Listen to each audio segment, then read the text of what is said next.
Okay, back to working on the 440. I've been degreeing the camshaft. I went into my local Napa store, bought this Crane Cam's degreeing wheel. It's got all the formulas that you need right there on the top. Also, I watched a lot of videos on YouTube or on the internet, and they were hard to understand. So what I did is I printed out this Crane Cam's pamphlet, degreeing a camshaft the easy way. This will explain everything that you need to know to do that. So I put the wheel on there, and first go around I find out, according to my Comp Cam's cam card, this is a custom grind that Jim Leroy had ground for me for my particular application, and you've got to set this camshaft at these specs on this engine or you're not going to make any power. So at 50 thousandths lift, my intake should open at 20 degrees and I got 14, and it should have closed at 52 after bottom dead center, and it closed at 58. So I needed to correct that. I needed to change that timing by 6 degrees. So the way I did that was this has a cloise adjustable timing set on it. And you see all these notches in here. Here's the keyway. Okay, this is now set in the 6 degree advance setting.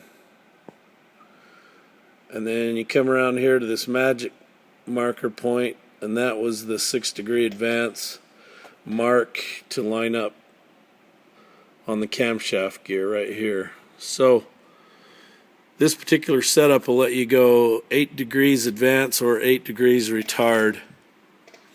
And for my particular application, I needed 6 degrees of advance for this to work out according to the cam card. So I did all that. This is my pointer I made. This is just a piece of oxygen acetylene welding wire. It's quite a process to do this. Once you do it once, you'll pick it up really quick. But if I was to have just run this engine with the timing marked straight up 0, this thing would have made no power. So I've got that done, and now we're ready to start bolting the rest of it together and get going on this baby and get it poked in the old Barney Challenger over here. Okay, I've degreed the cam again, double checked it with 6 degrees of advance on the crank sprocket, and I come up exactly what the cam card says I should be. So my cam is now phased with my crank. So I went ahead and, just for shits, I timed it using the intake exhaust centerline method. Using my timing figures on the cam card at 50 thousandths lift, I come up with 106 degrees centerline, which is what the cam card says it should be. Now, if you use this method here, what you do is you run the lifter up to maximum lift, and then you 0 the dial indicator, and then you turn it backwards 50 thousandths and check the wheel. Then you turn it back in the direction of rotation past 0 and 50 thousandths on the downward side and check the degree wheel. Well, you take those two numbers and add them and divide them by 2, and I came up with 104.5, which tells me absolutely squat, because using that centerline method, the lobes are not asymmetrical, meaning the ramp on the intake side is going to be pretty quick, and the ramp coming down on the closing side is going to be pretty slow. So it tells you nothing. I've seen a lot of guys time them that way and check them, and I don't see what that means. Using the 50 thousandths lift method will tell you at how many degrees it opens and how many degrees it closes. And that will give you the center line too. So I think I've had about enough of this messing around. I'm good to go. I'm going to put it together.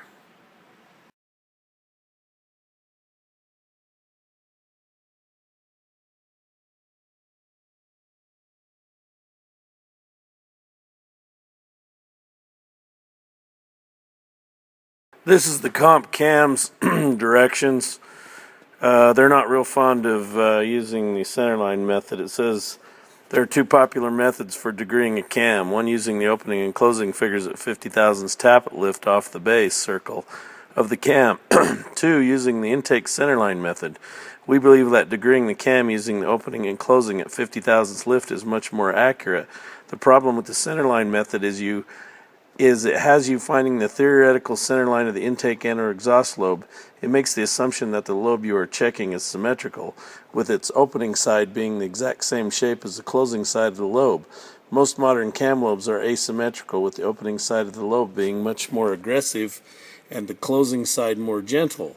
Therefore, when you attempt to locate the middle or center line of the asymmetrical lobe, there is an automatic error. It could be as little as 2 degrees or as much as 6, depending on the actual lobe design. Also, the centerline method does not really indicate if your camshaft was properly produced, as no confirmation of the duration occurs. Since the opening and closing at 50 thousandths lift method is not affected by the lobe design, it is more accurate to degree this way. This method will also verify your actual duration figures. Now, the comp one says there are several accepted ways to degree a camshaft. Comp Cam suggests the intake centerline method. And so they go through that and tell you how to do it. It says the intake centerline method still requires accuracy to be correct, but it is somewhat forgiving. Once you have degreed a camshaft using this method, you will be surprised at its ease. Well, it is, but I did it, and it doesn't tell you squat. I can figure out the intake center line by doing it the other way. Just doesn't tell me anything. So, I don't know. Some guys prefer this, some the other. Who's right? Comp cams or crane cams? Okay, I'm ready for surgery. Got to cut these studs off on the back. They're too long, and the windage tray and the pan hit them. So I've got this all taped off, and I'm going to cut about 1/8 of an inch of these studs off on the threaded part off with my Dremel tool and a cutoff disc.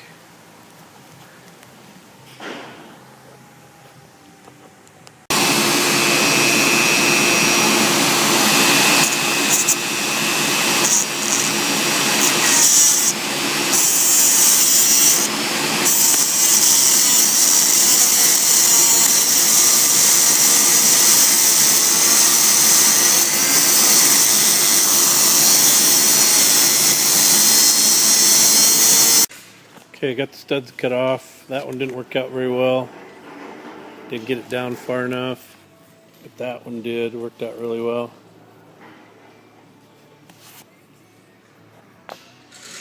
This pickup tube has got to move forward about 2 full inches. Right now, as it is, this part of it right here is right on top of the drain plug.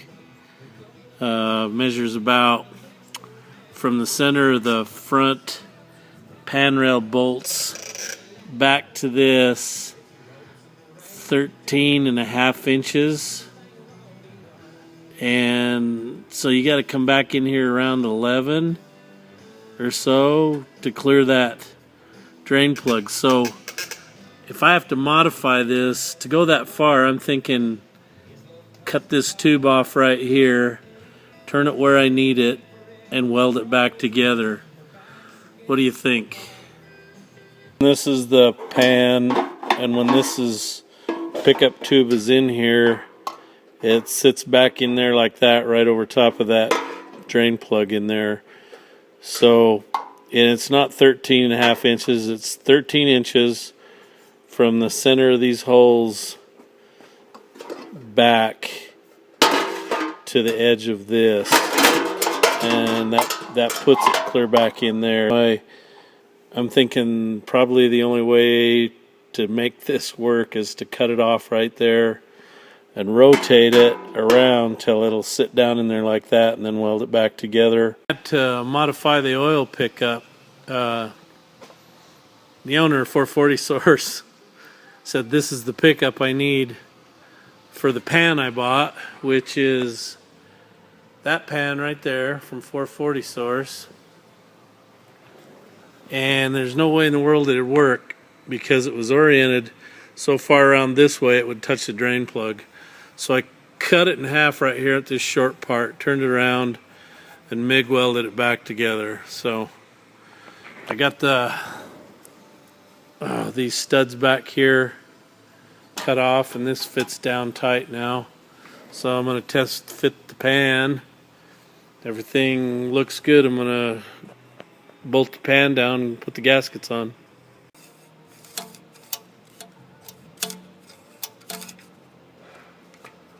That works. Front cover's on. I've got the windage tray in. Had to do a little bit of modification right in here to get that thing turned just a little bit more so it was level. Here's where I cut it in half and turned it so it would work. I put the dipstick tube in. That's the full mark. Anyway, it's going to come across this and touch the screen, but nothing else I could do. I just couldn't find a oil pickup that would work for this thing, so I had to modify one. So, coming together.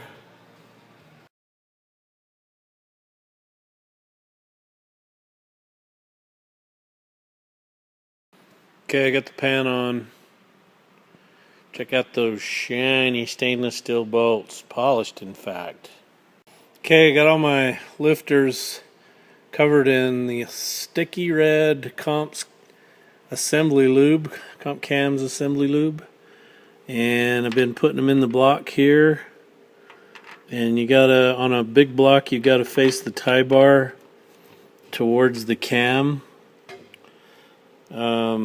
So you have to be careful when you install the pushrod tubes. They don't catch on that flat surface of the lifter down there.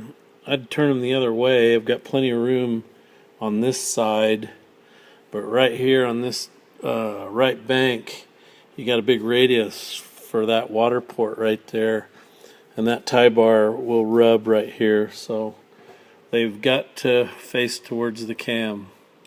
Anyway, I've got this head torqued down, and I've got the rocker shaft on there, and I'm getting ready to put some lube on the studs. I got some ARP studs and get them in, and then get this head on and get the rocker arms and push rods and everything on that.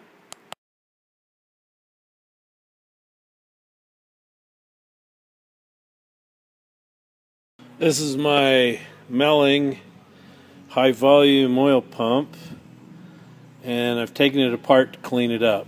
And this is to illustrate, don't ever put stuff on straight out of the box, because I just took the rotor and the gear out of the inside of that and wiped a paper towel around in there, and that's the kind of black that comes out of the cast. They aren't cleaned very well. And then in the outlet port right here, there was big gobs of metal, looked like casting material sticking up, and I can still feel it. It's like grit. I don't know if it's like casting sand left over or what it is, but it's sticking up in there. So I'm going to polish that up. Jim told me to polish the outlet port and then make sure that it was good and clean, so I am following his advice, and he's right. They're a dirty mess. I'll probably take the check valve out and really go to town on this and clean it up, scrub it, probably take the oil filter fitting out and get in there and clean the threads and give it a good scrub down. Okay, I want to show you the booger on this. This is the inlet to the oil filter. Or no, this would be the outlet. This would be the clean side. You see that big cast booger hanging in there on the top, waiting to fall off? So I'll go in here and polish this hole up next.